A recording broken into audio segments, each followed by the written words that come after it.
राधे राधे, जय श्री कृष्णा। मेरे इस YouTube channel Shri Ganesh palmistry में आप सभी व्यूअर्स का हार्दिक अभिनंदन। आज का जो टॉपिक है, हाथ में कला योग का निर्माण कैसे होता है, क्या फल ये देता है और किस प्रकार से इस योग द्वारा अच्छी खासी सफलता मिलती है और किस प्रकार से यह योग पूर्ण फल नहीं देता, इन सभी बातों के बारे में जानेंगे। तो चलिए देखते हैं। सबसे पहले अगर हम प्रधान रेखाओं की बात करें तो देखिए, इस प्रकार से ये जीवन रेखा और ये माइंड लाइन और ये हृदय रेखा हमारे हाथ में रहती हैं। तीनों ही प्रधान रेखाएं रहती हैं। और जो दूसरे नंबर की प्रधान रेखा है, जो माइंड लाइन हमारे हाथ में है, इसी माइंड लाइन द्वारा हमारे हाथ में कला योग का निर्माण होता है। तो देखिए, मस्तिष्क रेखा से ये जो माइंड लाइन है, इस माइंड लाइन से कहीं से भी ये रेखा इस प्रकार से यहाँ पहुँच जाए, ये रेखा यहाँ से भी पहुँच सकती है और ये रेखा यहाँ से भी पहुँच सकती है। आपकी सूर्य अंगुली की अगर जड़ तक पहुँचती है तो हाथ में कला योग का निर्माण होता है। अब कला योग का निर्माण होता है तो व्यक्ति के अंदर किसी ना किसी प्रकार का टैलेंट देखा जाता है।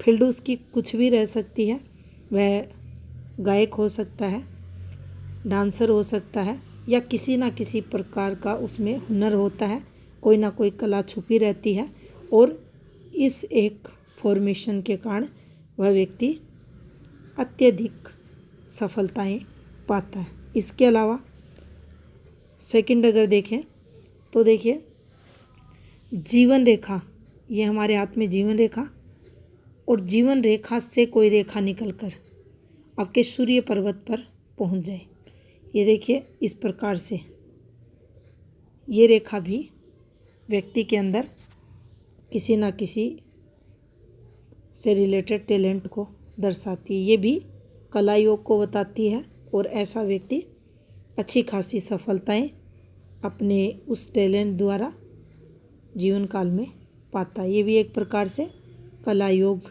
हाथ में बनता है। इसके अलावा माइंड लाइन से ही कोई रेखा निकलकर इस प्रकार से सूर्य पर्वत पर पहुंच जाए, सूर्य रेखा से संबंध बना ले। ये देखिए, ये इस प्रकार से ये एक हाथ में सूर्य रेखा है और यहाँ से एक रेखा निकले और सूर्य रेखा से जाकर संबंध बना ले, ये तरक्की की रेखा हाथ में मानी जाती है। यहाँ से एक रेखा इस प्रकार से निकलेगी, ये भी तरक्की की रेखा रहती है, लेकिन ये टैलेंट को भी बताती है। फिर उस टैलेंट द्वारा उस व्यक्ति को अच्छी खासी अर्निंग भी होती है। अब देखिए, कौन से वो हाथ में स्थितियाँ बनती है जो टैलेंट द्वारा धन योग को बताती है, अत्यधिक सफलता को बताती है, विश्व ख्याति तक व्यक्ति को लेकर जाती है। तो देखिए, सूर्य पर्वत को कला का ग्रह माना जाता है, टैलेंट का ग्रह माना जाता है और किसी भी व्यक्ति के हाथ में सन माउंट अगर विकसित है, उभरा हुआ है, अच्छी स्थिति में है, उस पर अच्छी सूर्य रेखा है, तो उसे काम का सुख तो मिलता ही है, उसकी वर्किंग फील्ड तो पॉजिटिव देखी जाती है, साथ ही साथ मैरिड लाइफ और कुछ ना कुछ उस व्यक्ति के अंदर टैलेंट रहता है। अब मान लीजिए ये एक फॉर्मेशन उस व्यक्ति के हाथ में बनी हुई है इस प्रकार से, और यहाँ ये वाली फॉर्मेशन अगर बन जाए इस प्रकार से, ये एक अपेक्स का चिन्ह आपको बनता हुआ दिखाई दे और उस पर ये दो रेखाएं हैं, साथ में ये एक रेखा आई हुई है और यहाँ से इस प्रकार से एक अच्छी सी भाग्य रेखा भी उस व्यक्ति के हाथ में निकल रही है। तो आप ये माने वह व्यक्ति देश विदेश में अच्छी सफलताएं, अच्छी ख्याति अपने टैलेंट द्वारा पाता है। प्रसिद्धि की ये रेखाएं उसके हाथ में मानी जाएंगी। मल्टीपल टैलेंट, ये फॉर्मेशन किसी व्यक्ति को देती है। एक से अधिक कार्यों में सफलताएं ये रेखाएं उस व्यक्ति को दिलाती है। इसके अलावा मान लीजिए ये फॉर्मेशन हाथ में बनी हुई है और साथ में उस व्यक्ति के इंडिपेंडेंट ये बन जाए या इस प्रकार से ये बन जाए सूर्य रेखा पर स्टार, तो वह व्यक्ति स्टार की भांति, सूर्य की भांति चारों तरफ अपने नाम की जो विजय पताका है वह फहराता है। उसे देश विदेश में अच्छी ख्याति मिलती है। प्रसिद्ध अभिनेता, कलाकार वह व्यक्ति देखा जाता है। किसी भी क्षेत्र विशेष में उसका जो टैलेंट है वो हो सकता है, लेकिन ये रेखाएं सफलता की और जो उसके अंदर योग्यता रहती है उसको दर्शाती है। अब बात करते हैं कुछ और हाथ में स्थितियों की। तो देखिए, हाथ में हमारे चंद्र का विकसित होना, हाथ में शुक्र का विकसित होना, दोनों माउंटों का पॉजिटिव होना और इन्फॉर्मेशंस का हाथ में बनना आपको जीवन काल में धन, ऐश्वर्य, प्रसिद्धि के साथ आप उन सुखों का भोग करने वाले भी रहते हैं। यहाँ से ये अगर बात करें तो देखिए, चंद्र से इस रेखा से भी कोई रेखा निकलकर इस प्रकार से आपके सूर्य पर्वत पर पहुँच जाए तो ये भी आपके मल्टी टैलेंट को बताती है। आपके अंदर टैलेंट है और आप अच्छे आर्टिस्ट हैं और आपको ये जीवन में सफलताएं दिलाती है। कितना स्ट्रगल उस व्यक्ति को जीवन काल में होगा, ये उसकी फेट लाइन अगर हाथ में है तो उससे हम जान सकते हैं। या जो फॉर्मेशन, मान लीजिए ये माइंड लाइन है, ये चंद्र पर इस प्रकार से घूमे, ये अच्छी स्थिति को बताती है। विकसित चंद्र, पॉजिटिव चंद्र, दोष मुक्त मस्तिष्क रेखा बिल्कुल साफ सुथरी और इस प्रकार से घूमती हुई, और ये एक रेखा और यहाँ कुछ खड़ी आपको धन रेखाएं दिखाई दे। बाकी अगर भाग्य रेखा नहीं है तो भी नॉन स्टॉप तरक्की वह व्यक्ति अपने जीवन काल में करता हुआ मिलेगा। इसके अलावा गुरु जो बृहस्पति हैं, इनकी जो अवस्था है अच्छी, पॉजिटिव, उभरे हुए और संतुलित, अगर ये हाथ में है। शुक्र, चंद्र अच्छी स्थिति में है, दोनों ही पॉजिटिव हैं।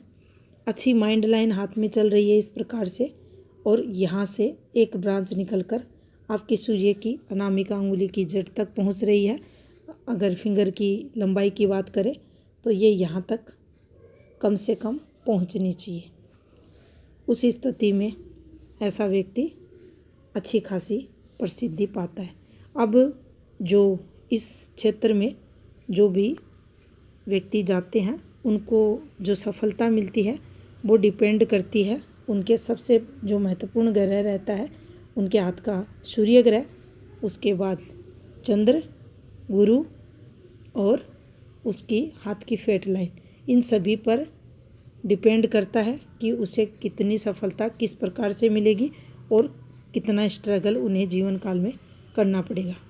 चंद्र की मजबूती उसके इमेजिनेशन पावर को बताती है, किस प्रकार से वह अपने जीवन काल में चीज़ों को इमेज कर आगे बढ़ाता है और किस प्रकार से उसे जीवन में सफलताएं मिलती है।